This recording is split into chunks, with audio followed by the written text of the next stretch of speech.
तो इस क्वेश्चन में क्या कह रहा है, chloroacetic acid is stronger acid than acetic acid. अच्छा ठीक है, कह रहा है क्लोरोएसिटिक एसिड वो ज्यादा स्ट्रॉन्ग है देन एसिटिक एसिड। देखो एसिड क्या, अब देखो दो बात ध्यान से सुनना, एसिड जो H प्लस दे दे, जो H प्लस दे दे, लेकिन अच्छा एसिड जो सही टाइम पे दे दे, जो जल्दी दे दे। अब आपके पास मान लेते हैं 3 दोस्त हैं, ठीक है, चलो 2 ले लेते हैं। तो अब आपको जरूरत है 100 रुपए की। अब एक दोस्त तुरंत दे रहा है और एक दोस्त कह रहा है नहीं बाद में, नहीं ऐसे थोड़ा सा रुक जाए यार। तो आपके लिए उस टाइम प्रेजेंट, उस टाइम कौन अच्छा होगा, जो 100 रुपए तुरंत दे रहा है, ठीक है। तो इसीलिए एसिड कौन अच्छा होगा, जो H प्लस तुरंत दे देगा। अब कैसे, यहां पे ध्यान दो, एसिटिक एसिड क्या होता है, देखो ध्यान से सुनते जाना। Acetic acid C double bond O, OH और ये रहा CH3। अब देखो एसिटिक एसिड और क्लोरो एसिटिक एसिड में मैं अंतर दिखा रहा हूं, जैसे मैं इधर दिखाता हूं यहां पे, जैसे ये रहा मेरे पास क्लोरो एसिटिक एसिड, क्लोरो, और ये रहेगा मेरे पास एसिटिक एसिड, ठीक।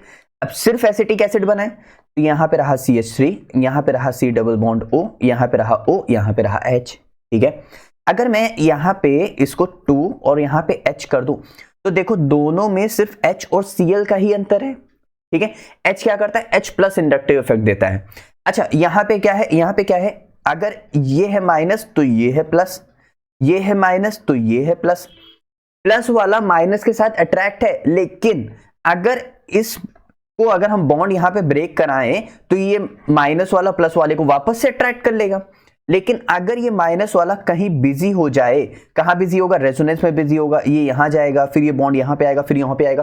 क्यों, क्योंकि जो क्लोरीन है बच्चों, मैं यहां पे इसको ऐसे हटाता हूं, इसके ये बॉन्ड्स इस तरह, हाँ क्लोरीन क्या है, क्लोरीन मोस्ट इलेक्ट्रोनेगेटिव, तो बॉन्ड तो वो क्या करेगा, इलेक्ट्रॉन को अपनी तरफ खींचेगा, इलेक्ट्रॉन को अपनी तरफ खींचेगा, यानी ऑक्सीजन का माइनस चार्ज क्या होगा, बिजी होगा। अगर वो बिजी हुआ तो इस H प्लस को निकलने का मौका मिल जाएगा, वो निकल जाएगा।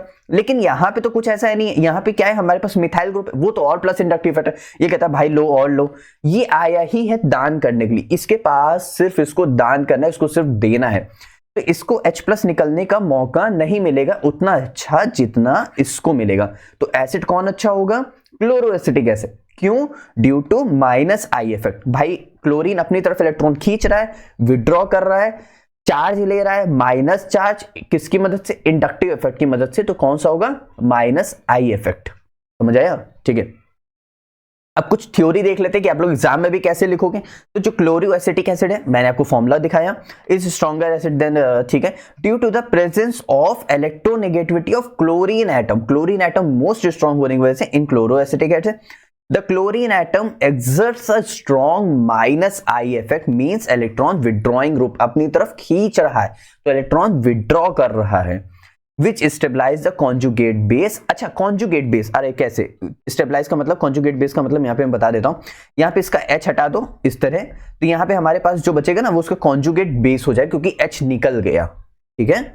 अब यहाँ पे क्या है, ध्यान दो, by delocalizing a negative charge, क्योंकि ये रहा in, but in acetic acid lack of this electronegativity group, so the conjugate base is less stabilized resulting in lower acidity। अच्छे समझ आ गया ना, बिल्कुल क्रिस्टल क्लियर हुआ, ठीक है। Formic acid reduce Tollens reagent but acetic acid does not. अच्छा Tollens reagent क्या होता है मैं आप लोगों को बता देता हूं। टॉलेंस रिएजेंट होता है हमारे पास AgNH3 का होल ट्वाइस, ये पूरा कॉम्प्लेक्स कंपाउंड है तो बड़े ब्रैकेट में प्लस OH माइनस। अब ये वाला पूरा कंपाउंड ये कहां से आता है, थोड़ा सा टॉलेंस रिएजेंट को हल्का सा 1 सेकंड के लिए देख लेते हैं, वैसे हमें जरूरत भी नहीं है। यहाँ पे क्या है, AgNO3 प्लस NaOH, हम लोग यहां से बनाते हैं तो हम लोग को यहां से देखो, यहां से क्या मिलेगा, NaNO3 NaNO3 प्लस यहां से Ag और ऑक्सीजन मिल जाते हैं तो यहां से बन जाता है Ag2O और प्लस यहां से वाटर निकल जाता है। फिर ये वापस से Ag2O जो है, Ag2O वापस से रिएक्ट करता है अमोनियम हाइड्रोक्साइड के साथ। बहुत लोगों को कभी कभी यहाँ पे NH3 प्लस H2O भी लिखा मिल सकता है, तो इस बात को भी ध्यान रखेंगे। तो यहां से हम लोग को मिलता है वो वाला कंपाउंड जो मैंने आप लोग को यहाँ पे बना के दिखाया था, वही AgNH3 का होल ट्वाइस। समझ आया, ये है हमारे पास टॉलेंस रिएजेंट। अब वो कर रहा है इसके साथ रिएक्शन, कैसे, यहाँ पे ध्यान दो, हमारे पास जो फॉर्मिक एसिड है, HCOOH COOH। अगर ये O हटा दोगे तो फॉर्मेल्डिहाइड, अगर O लगा दोगे तो formic acid. React with Tollens reagent, ये रहा हमारे पास टॉलेंस रिएजेंट।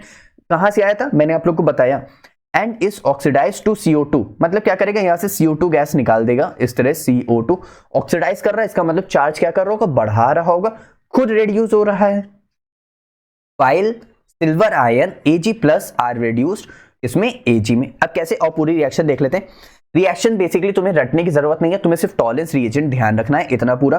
कहां से आया, अमोनियम हाइड्रोक्साइड से, ये रहा। और ये पूरा क्या है, टॉलेंस रिएजेंट। हमारे पास क्या है, ये किस में कन्वर्ट हो रहा है, Ag देखो प्लस चार्ज है, किस में चेंज हो रहा है, Ag में। 2 Ag थे तो यहाँ पे 2 Ag है बस। अच्छा नीचे क्या है, प्रेसिपिटेट, सिल्वर का प्रेसिपिटेट चांदी का प्रेसिपिटेट बना रहा है, ठीक है। यहाँ पे CO2, यहाँ पे H2O, और यहाँ पे क्या है, अमोनिया गैस रिलीज हो रही है, और बाकी बैलेंसिंग रिएक्शन है। आपको समझ आया पक्का ना अच्छे से, कुछ नहीं किया हमने, सिर्फ टॉलेंस रिएजेंट लिया, उसके साथ रिएक्ट कराया, तो यहां से CO2 में चेंज हो गया और ये Ag में चेंज हो रहा है। बाकी वाटर और अमोनिया तो निकलना ही, क्योंकि उनका कोई रोल तो हो नहीं रहा है रिएक्शन में, तो बाकी वो क्या हो जाएंगे, एज अ गैस फॉर्म में बाहर हो जाएंगे। समझ आया ना, ठीक है।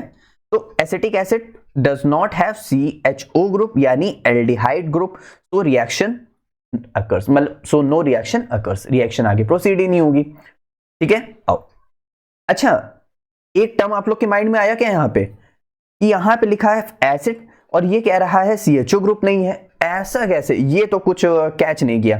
और मैं समझा देता हूं, देखो जो फॉर्मिक एसिड है C डबल बॉन्ड OH, ठीक है, ये क्या है, ये एक एल्डिहाइड ग्रुप है, ये क्या है, एक एल्डिहाइड ग्रुप है।